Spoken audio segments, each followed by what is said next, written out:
Hello, അമ്മ മനസ്സിൻ്റെ പുതിയൊരു എപ്പിസോഡിലേക്ക് എല്ലാവർക്കും സ്വാഗതം. ചാനൽ ആദ്യമായിട്ട് കാണുന്നവരാണെങ്കിൽ ഒന്ന് സബ്സ്ക്രൈബ് ചെയ്തിട്ട് ലൈക്ക് ചെയ്യണേ. അപ്പോൾ സിദ്ധാർത്ഥ് ആകാശിൻ്റെ അച്ഛനെയും അമ്മയും കാണാൻ വേണ്ടി ക്ഷേത്രത്തിൽ വന്നിരിക്കുകയാണ്. ആ സമയത്ത് അവർ വലിയ താല്പര്യമൊന്നും കാണിക്കുന്നുണ്ടായിരുന്നില്ല. അപ്പോൾ സിദ്ധാർത്ഥ് അവരോട് യാചനയുടെ ശബ്ദത്തിലാണ് സംസാരിക്കുന്നത്. ആരതിക്ക് വേണ്ടിയിട്ട് ആകാശിനെ വിട്ടുകൊടുക്കാൻ വേണ്ടിയിട്ട് പറയുകയാണ്. കാരണം അവരുടെ കല്യാണ നിശ്ചയം മുന്നേ തന്നെ കഴിഞ്ഞതുകൊണ്ട് അവർ പരസ്പരം കല്യാണം കഴിക്കും എന്നുള്ള രീതിയിലൊക്കെയാണ് സംസാരിച്ചതും പെരുമാറിയതൊക്കെ. അവർക്ക് പരസ്പരം പിരിയാൻ കൂടി സാധിക്കില്ല. മാത്രമല്ല, നിങ്ങളിപ്പോൾ ഉറപ്പിച്ചു വെച്ചിരിക്കുന്ന പെണ്ണിനെ കല്യാണം കഴിക്കാൻ ആകാശിന് താല്പര്യമില്ല. അവനെ സ്നേഹിക്കുന്ന പ്രകാരം ആരതിക്ക് അവനെ കല്യാണം കഴിപ്പിച്ചു കൊടുത്തൂടെ എന്നൊക്കെ ചോദിക്കുകയാണ്. എന്തിനാണ് നിങ്ങളിങ്ങനെ എല്ലാത്തിനും എതിരെ നിൽക്കുന്നത് എന്ന്. അപ്പോൾ അയാൾ പറയുന്നുണ്ട്, ഞാനല്ലല്ലോ അവരെ പിരിച്ചത്, നിങ്ങളുടെ അച്ഛൻ കാരണമല്ലേ. നിങ്ങളുടെ അച്ഛൻ ജ്യോതി എന്ന സ്ത്രീയായിട്ടല്ലേ ഇപ്പോഴും വഴിവിട്ട ബന്ധത്തിൽ തന്നെയല്ലേ ജീവിക്കുന്നത്. അതിന് സിദ്ധാർത്ഥിന് മറുപടിയൊന്നും ഉണ്ടായിരുന്നില്ല. അപ്പോൾ ഞാനിനി സമ്മതിച്ചാലും എൻ്റെ കുടുംബക്കാരൊന്നും സമ്മതിക്കില്ല. അവരെല്ലാവരും ഞങ്ങളെ ഒറ്റപ്പെടുത്തും. അത് മാത്രമല്ല, ഇപ്പം ഞാൻ എൻ്റെ മകന് മറ്റൊരു പെൺകുട്ടിയെ കണ്ടെത്തി വിവാഹം നടത്താൻ വേണ്ടി പോവുകയാണ്. അതിനുള്ള എല്ലാ ഒരുക്കങ്ങളും കഴിഞ്ഞു. അപ്പോൾ സിധു പറയുന്നുണ്ട്, സർ, നിങ്ങൾ കണ്ടിരിക്കുന്ന പെൺകുട്ടിയായിട്ട് വിവാഹം നടത്താൻ ആകാശിനൊട്ടും താല്പര്യമില്ല സർ. എന്തിനാ സർ താല്പര്യമില്ലാത്ത കല്യാണത്തിന് അവനെ ഇങ്ങനെ നിർബന്ധിക്കുന്നത്? അവൻ ആഗ്രഹിച്ചത് പ്രകാരം ആരതിക്കൊപ്പോൾ അവൻ്റെ കല്യാണം നടത്തി കൊടുത്തൂടെ? അങ്ങനെ അവരുടെ രണ്ടുപേരുടെ വിവാഹം നടത്തി കൊടുക്കുകയാണെങ്കിൽ അവർ രണ്ടുപേരും സന്തോഷത്തോടെ ജീവിക്കും. അപ്പോൾ ആകാശിന് അച്ഛൻ പറയുന്നുണ്ട്, എനിക്ക് ഉപദേശിക്കുന്നത് നിർത്തിയിട്ട് നിങ്ങൾ പോയി നിങ്ങളുടെ അച്ഛനെ ഉപദേശിക്ക്. അയാൾ ഇപ്പോഴും ജ്യോതി എന്ന് പറയുന്ന ആ സ്ത്രീയുടെ ഒപ്പം തന്നെയല്ലേ താമസിക്കുന്നത്. ആദ്യം പോയി അവരെ തിരുത്താൻ നോക്ക്. അപ്പോൾ സിദ്ധാർത്ഥ് കൈകൂപ്പിക്കൊണ്ട് പറയുകയാണ്, എൻ്റെ അച്ഛൻ ചെയ്ത തെറ്റിന് എൻ്റെ പെങ്ങളെ ശിക്ഷിക്കരുത് സർ, അവളൊരു പാവാണ്. സിദ്ധുവിൻ്റെ കണ്ണ് നിറയുന്നുണ്ടായിരുന്നു. ആകാശിനെ കല്യാണം കഴിക്കാൻ പോകുന്നു എന്നൊരു വിശ്വാസത്തോടു കൂടിയാണ് അവൾ ഇപ്പോഴും ജീവിക്കുന്നത് സർ. ഈ കല്യാണം നടക്കില്ല എന്ന് ഉറപ്പായി കഴിഞ്ഞാൽ എങ്ങനെയാണ് ഞങ്ങൾക്ക് അവളെ ആശ്വസിപ്പിക്കേണ്ടതെന്ന് പോലും അറിയില്ല സർ. പ്ലീസ് സർ, ദയവ് ചെയ്ത് ആരതിയെയും ആകാശിനെയും ഒന്നിക്കാൻ അനുവദിക്കണം സർ. രണ്ടുപേരും കൈകൂപ്പുവാണ്, ചന്ദ്രികയും സിദ്ധാർത്ഥും.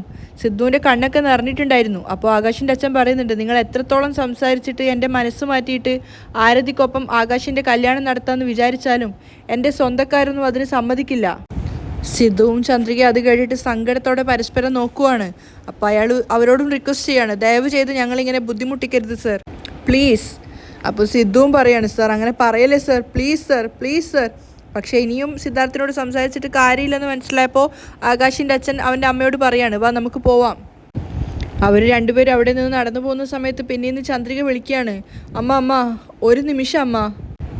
അമ്മ, നിങ്ങളും ഒരു പെണ്ണല്ലേ. ആരതി ആകാശിനെ അത്രയധികം സ്നേഹിക്കുന്നുണ്ട്. അവൻ്റെ കൂടെ ജീവിക്കാൻ പറ്റില്ല എന്ന അവസരം വന്നു കഴിഞ്ഞാൽ ആരതി തെറ്റായ എന്തെങ്കിലും തീരുമാനം എടുത്തിട്ട് ജീവിതം നശിപ്പിക്കുമെന്ന് ഞങ്ങൾക്ക് വല്ലാത്ത ഭയമുണ്ട്. ഏത് നിമിഷവും ഞങ്ങൾ അവളെ പേടിച്ചിട്ടാണ് ഇപ്പോൾ നിൽക്കുന്നത്. അവൾ എന്തെങ്കിലും ചെയ്യുമെന്ന് നല്ല ഭയത്തിലാണുള്ളത് എന്നൊക്കെ പറയുന്ന സമയത്ത് ആകാശിൻ്റെ അമ്മ അവൻ്റെ അച്ഛൻ്റെ മുഖത്തേക്ക് നോക്കുവാണ്.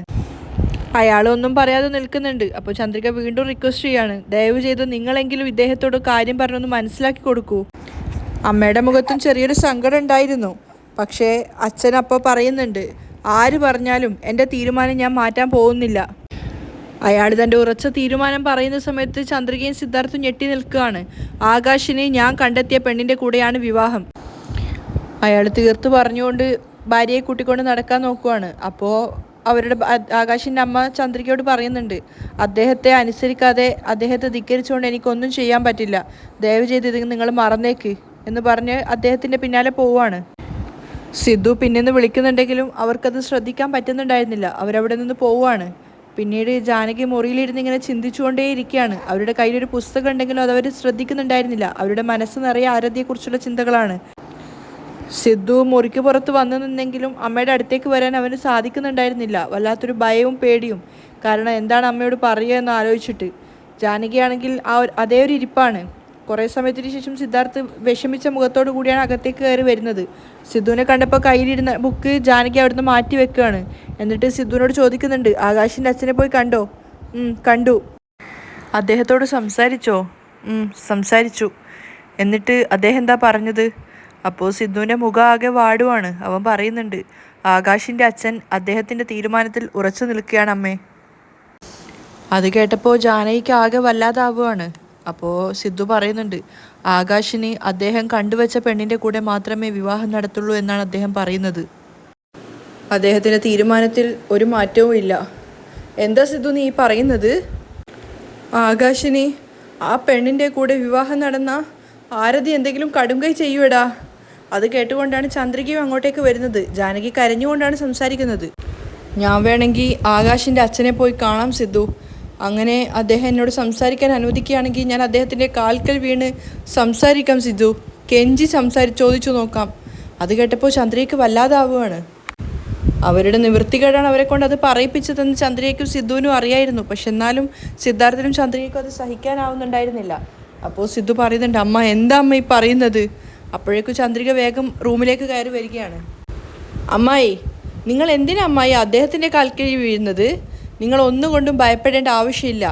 ചന്ദ്രികയുടെ ആ ഒരു വാക്ക് കേട്ടപ്പോൾ ജാനകിക്ക് വല്ലാത്ത ദേഷ്യം വരികയാണ്.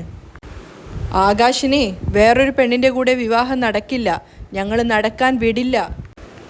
ആകാശും ആരതിയും പരസ്പരം ലവ് ചെയ്യുന്നവരാണ്. ആകാശിനെ അവൻ്റെ അച്ഛൻ ഭീഷണിപ്പെടുത്തിയിട്ട് മറ്റൊരു വിവാഹത്തിന് തയ്യാറെടുപ്പിക്കുന്നത് നിയമപ്രകാരം കുറ്റമാണ്. ചന്ദ്രിക അങ്ങനെയൊക്കെ പറയുന്നുണ്ടായിരുന്നെങ്കിലും ജാനകിയുടെ മുഖത്ത് ചന്ദ്രികയോടുള്ള ദേഷ്യം തെളിഞ്ഞു കാണാമായിരുന്നു. അതുകൊണ്ട് ആ കല്യാണം നടക്കില്ല. ചന്ദ്രിക വളരെയധികം കോൺഫിഡൻസോടു കൂടിയാണ് പറയുന്നത്. പക്ഷേ അത് കേട്ടപ്പോൾ ജാനകി ദേഷ്യത്തോടെ പറയുന്നുണ്ട്, ഇങ്ങോട്ട് നോക്ക് ചന്ദ്രിക, ഇത് എൻ്റെ മകളുടെ ജീവിതമാണ്. ദയവ് ചെയ്ത് ഈ കാര്യത്തിൽ നീ തലയിടേണ്ട. നീ ഫോൺ ചെയ്ത് വാസു ജ്യോതിയുടെ കൂടെയാണ് ജീവിക്കുന്നത് എന്ന കാര്യം അവരെ അറിയിച്ചില്ലായിരുന്നുവെങ്കിൽ ആരതിയുടെ കല്യാണം എന്നോ കഴിഞ്ഞിട്ടുണ്ടാവുമായിരുന്നു.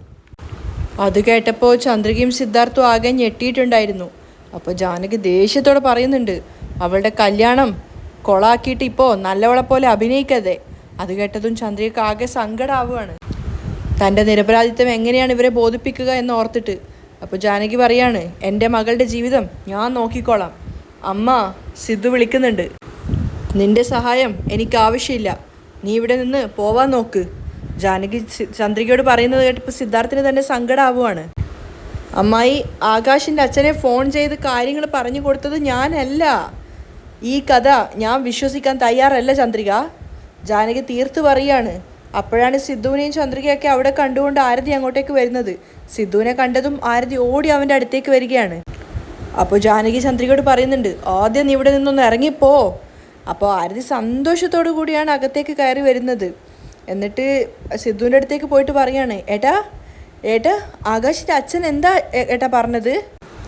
സിദ്ധു മറുപടി പറയാനാവാതെ നിൽക്കുന്ന സമയത്ത് ആരതിക്ക് ദേഷ്യം വരികയാണ്. ഏട്ടാ വായി തുറന്ന് എന്തെങ്കിലും ഒന്ന് പറയേട്ടാ.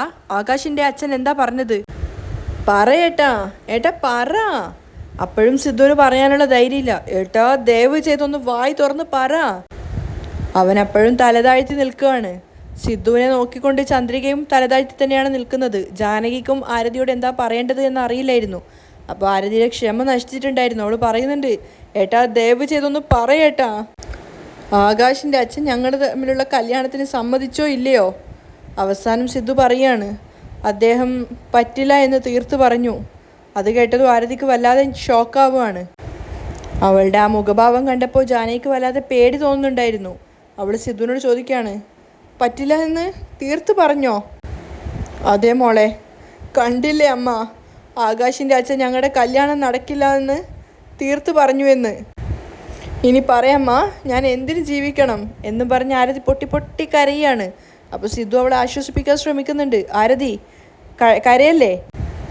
ആരതി മോളെ, ജാനകി വിളിക്കുകയാണ്. അപ്പോൾ അവൾ വെല്ലുവിളിച്ചുകൊണ്ട് പറയുന്നുണ്ട്, ആകാശ് മറ്റൊരു പെണ്ണിനെ വിവാഹം നടത്തിയ അമ്മ ഓർത്തു വെച്ചോ, അമ്മയുടെ മോളെ ഇനി അമ്മ ശവായിട്ട് മാത്രമേ കാണുള്ളൂ. എന്തിനാ മോളെ ഇങ്ങനെയൊക്കെ പറയുന്നത്? സിദ്ധുവും ചോദിക്കുന്നുണ്ട്. അത് കേട്ടിട്ട് ചന്ദ്രികയും ജാനകിയും ഒക്കെ ഞെട്ടി നിൽക്കുകയാണ്. ആരതി, ചന്ദ്രികയും വിളിക്കുന്നുണ്ട്. അപ്പോൾ എല്ലാവരോടുമായിട്ട് ആരതി പറയുന്നുണ്ട്, തീർച്ചയായിട്ടും ഞാൻ പറഞ്ഞതേ സംഭവിക്കുള്ളൂ. അപ്പോഴാണ് കിടക്കയിലുണ്ടായിരുന്ന ആ ഒരു കല്യാണ കത്ത് ആരതി കാണുന്നത്. അവളത് എടുത്തിട്ട് വായിച്ചു നോക്കിയിട്ട് സിദ്ധുവിനോട് ചോദിക്കുകയാണ്, ഇതാണോ ഏട്ടാ, ഇതാണോ അദ്ദേഹത്തിൻ്റെ കല്യാണ കത്ത്? അവളത് വലിച്ചെറിഞ്ഞുകൊണ്ട് ദേഷ്യത്തിൽ അവിടെ നിന്നും പോവുകയാണ്. പിന്നെ നിന്ന് ജാനകിയും സിദ്ധുവൊക്കെ എത്ര തന്നെ വിളിച്ചിട്ടും ആരതി കേൾക്കുന്ന പോലും ഉണ്ടായിരുന്നില്ല. അപ്പോൾ ജാനകി ചന്ദ്രികയോട് പറയാണ്, കണ്ടാ എൻ്റെ മോള് പോകുന്നത് കണ്ടോ? എന്ത് പറഞ്ഞിട്ട് അവൾ പോയെന്ന് നീ കേട്ടോ? എൻ്റെ മോൾ എന്തെങ്കിലും കടുംകൈ ചെയ്യുവാണെങ്കിൽ അതിൻ്റെ എല്ലാ ഉത്തരവാദിത്വവും നിനക്കാണ് ചന്ദ്രിക. ജാനകി പറയുന്നത് കേട്ടപ്പോൾ അമ്മായി ചന്ദ്രികയും വിളിക്കുന്നുണ്ടായിരുന്നു. അപ്പോൾ സിദ്ധു പറയാണ്, അമ്മ അങ്ങനെയൊന്നും സംഭവിക്കില്ല അമ്മ. അവിടെ നിന്ന് കൂടുതലായിട്ട് സംസാരിച്ചിട്ട് കാര്യമില്ലെന്ന് മനസ്സിലായത് കാരണം സിദ്ധു ചന്ദ്രികയും വിളിച്ചുകൊണ്ട് അവിടെ നിന്ന് ഇറങ്ങി പോവുകയാണ്. അപ്പോൾ ജാനകിയാണെങ്കിൽ മകളുടെ അവസ്ഥ ഓർത്ത് പൊട്ടി പൊട്ടി കരയുന്നുണ്ടായിരുന്നു. അതേസമയം മേഘയുടെ ചെറിയ വീട്ടിലാണെങ്കിൽ അവൾ പുറത്തേക്ക് പോകാൻ വേണ്ടി ഒരുങ്ങുവാണ്. അപ്പോൾ മാലതി മുത്തശ്ശി വന്ന് ചോദിക്കുന്നുണ്ട്, അല്ല മേഘ, സുന്ദരിയായിട്ട് നല്ല വേഷത്തോടെ എവിടെ പോവാണ്?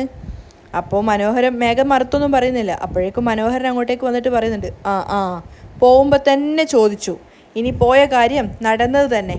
അപ്പം മുത്തശ്ശി പറയുന്നുണ്ട്, അതെ അതെ, ഇത്രയും കാലം നിങ്ങൾ പോയ കാര്യങ്ങളെല്ലാം നന്നായിട്ട് നടന്നിട്ടുണ്ടായിരുന്നു. ഇപ്പം ഞാൻ ചോദിച്ചത് കൊണ്ട് പോയ കാര്യം നടക്കില്ല.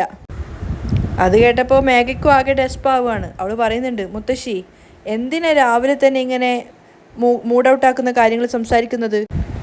പോകുന്ന കാര്യം തന്നെ നെഗറ്റീവായി പോവില്ലേ? അതെ, ഞാൻ പറയുന്ന കാര്യങ്ങൾ മാത്രമേ നെഗറ്റീവുള്ളൂ. നിങ്ങളെല്ലാം നല്ല കാര്യങ്ങളാണ് സംസാരിക്കുന്നത്. അപ്പോൾ മേഘ ചോദിക്കുന്നുണ്ട്, ഇപ്പം എന്താ, ഞങ്ങൾ എങ്ങോട്ടേക്കാണ് പോകുന്നതെന്ന് നിങ്ങൾക്ക് അറിയണം, അത്രയല്ലേ ഉള്ളൂ?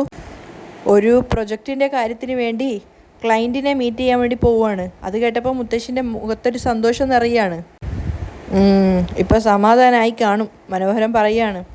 അപ്പോൾ മേഘ പറയുന്നുണ്ട്, അദ്ദേഹം ഇന്നാണ് എനിക്ക് ഡേറ്റ് തന്നത്, മതിയോ? മതി, മുത്തശ്ശി സന്തോഷത്തോടെ പറയാണ്. ആദ്യം മുതലേ നന്നായിട്ട് ക്ലയൻറ്റിനെ മീറ്റ് ചെയ്ത് ജോലി വീണ്ടും ആരംഭിക്കുക.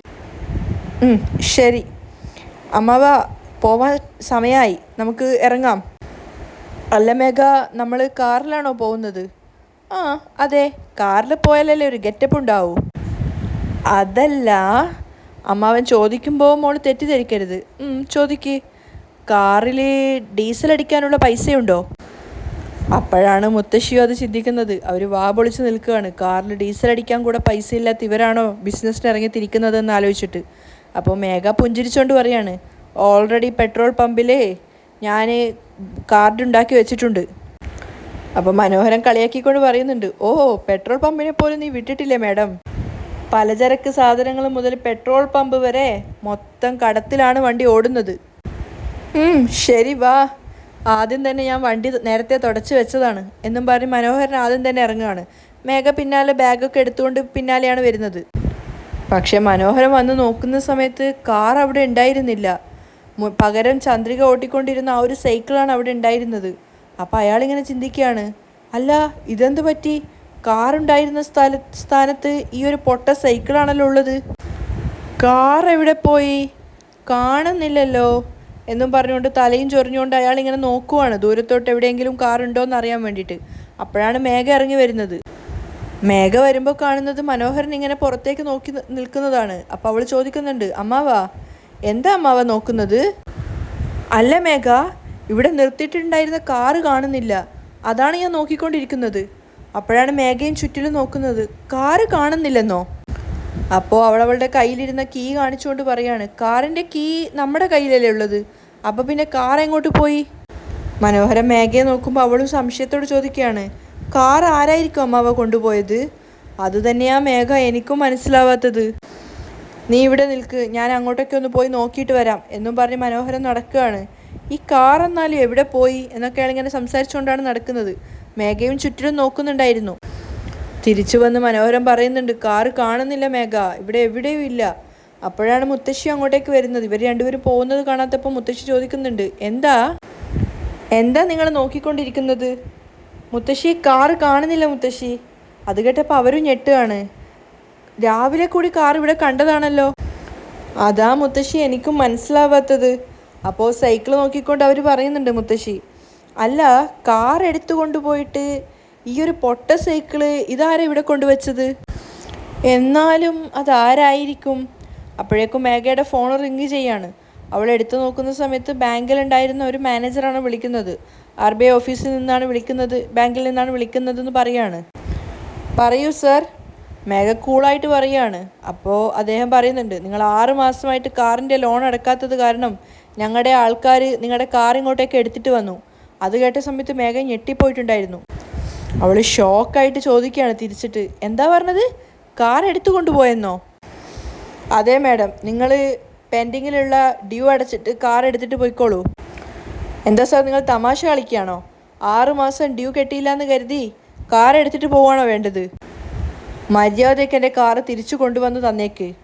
അപ്പോൾ അയാളും പറയുന്നുണ്ട്, കാർ അങ്ങനെ തരാനൊന്നും പറ്റില്ല മാഡം. നിങ്ങൾ എത്ര തന്നെ ദേഷ്യപ്പെട്ടാലും ഞങ്ങൾ ഞങ്ങളുടെ തീരുമാനത്തിൽ തന്നെ നിൽക്കുള്ളൂ. അതുകൊണ്ട് ആദ്യം തന്നെ നിങ്ങൾ നിങ്ങളുടെ കാറിൻ്റെ ഡ്യൂ മുഴുവൻ കെട്ടി തീർക്കാൻ നോക്ക്. അല്ലെങ്കിൽ 1 മാസത്തിനകം കാറ് ലേലത്തിലേക്ക് വെക്കും. അപ്പോൾ മേഘ ആകെ ഞെട്ടിയിട്ട് ചോദിക്കുകയാണ്, എന്താ പറഞ്ഞത്? കാറ് ലേലത്തിൽ വെക്കുമെന്നോ? ഇതെന്താ പിന്നെ ലേലമോ? മനോഹരൻ മനസ്സിൽ പറയുകയാണ്. അപ്പോൾ അയാൾ ബാങ്കിലെ ഓഫീസർ പറയുന്നുണ്ട്, അതെ. പക്ഷേ മേഘയ്ക്ക് പിന്നീട് പറയാൻ അവസരം കൊടുക്കുന്നില്ല. മേഘ ഇപ്പുറത്തെ സൈഡിൽ നിന്ന് സർ എന്ന് വിളിക്കുമ്പോഴേക്കും അയാൾ കോള് കട്ട് ചെയ്തിട്ടുണ്ടായിരുന്നു. അയ്യോ, മേഘയ്ക്ക് തല പൊട്ടിത്തെറിക്കുന്ന പോലെ ഉണ്ടായിരുന്നു. എന്താ അമ്മാവ ലോൺ ഓഫീസർ ഇങ്ങനെ സംസാരിക്കുന്നത്? അപ്പോൾ മനോഹരം സമാധാനപരമായിട്ട് മേഘയോട് പറഞ്ഞു കൊടുക്കുകയാണ്, മേഘ, അവർക്ക് അവരെക്കാളും മുകളിൽ നിന്ന് പ്രഷർ വരുമല്ലോ. നമ്മൾ പലിശ അടക്കാത്തതിന് അവരെന്താ മേഘ ചെയ്യുക? ഇപ്പം എന്താ അമ്മാവ ചെയ്യുക? മേഘ ആകെ ദേഷ്യത്തോട് ചോദിക്കുകയാണ്. അപ്പോൾ മനോഹരൻ മുറ്റത്തേക്ക് നോക്കിക്കൊണ്ട് പറയുന്നുണ്ട്, നടക്കൽ തന്നെ വഴി. നടന്നിട്ട് പോവാനോ? മേഘയ്ക്ക് ആകെ കൂടെ ദേഷ്യം വന്നിട്ടുണ്ടായിരുന്നു. അവൾ മനോഹരനെ ദേഷ്യത്തോടെ നോക്കുമ്പോൾ അയാൾ പറഞ്ഞു കൊടുക്കുകയാണ്, മേഘ, ജീവിതത്തിൽ നമ്മൾ വിജയിക്കണമെങ്കിൽ ഇതുപോലുള്ള ഒരുപാട് അപമാനങ്ങളിൽ നമ്മൾ തോറ്റുപോവാതെ പിടിച്ചു നിൽക്കണം. വാ മേഘ, ലേറ്റായിട്ട് പോയി കഴിഞ്ഞാൽ ആ ക്ലയൻറ്റ് മീറ്റ് ചെയ്യാനുള്ള അവസരം തരില്ല. മേഘ ഇങ്ങനെ സങ്കടത്തോടെയും ദേഷ്യത്തോടെയും നിൽക്കുന്ന സമയത്ത് മനോഹരൻ പറയുന്നുണ്ട്, സൈക്കിള് നല്ലതായിരുന്നെങ്കിൽ നിന്നെയും കൂട്ടിയിട്ട് പോവാമായിരുന്നു. പക്ഷേ അത് വലിച്ചെറിയാൻ പാകത്തിലായിട്ടാണുള്ളത്. അപ്പോൾ മേഘ ദേഷ്യത്തോട് പറയാണ്, എന്നെക്കൊണ്ട് നടന്നിട്ട് വരാനൊന്നും സാധിക്കില്ല. നിങ്ങൾ വേണമെങ്കിൽ തനിച്ച് പൊയ്ക്കോ എന്നും പറഞ്ഞ് മേഘ അകത്തേക്ക് ചവിട്ടി തുള്ളി പോവാണ്. അപ്പോൾ മനോഹരൻ പിന്നീന്ന് വിളിച്ച് പറയുന്നുണ്ട്, മേഘ, വേണമെങ്കിൽ നമുക്ക് 2 പേർക്കും ഡബിൾസായിട്ട് പോവാം, സൈക്കിളിൽ കയറി പോവാമെന്നൊക്കെ വിളിച്ച് പറയുകയാണ്. അവിടെയാണ് ഇന്നത്തെ എപ്പിസോഡ് വൈൻഡപ്പ് ചെയ്യുന്നത്.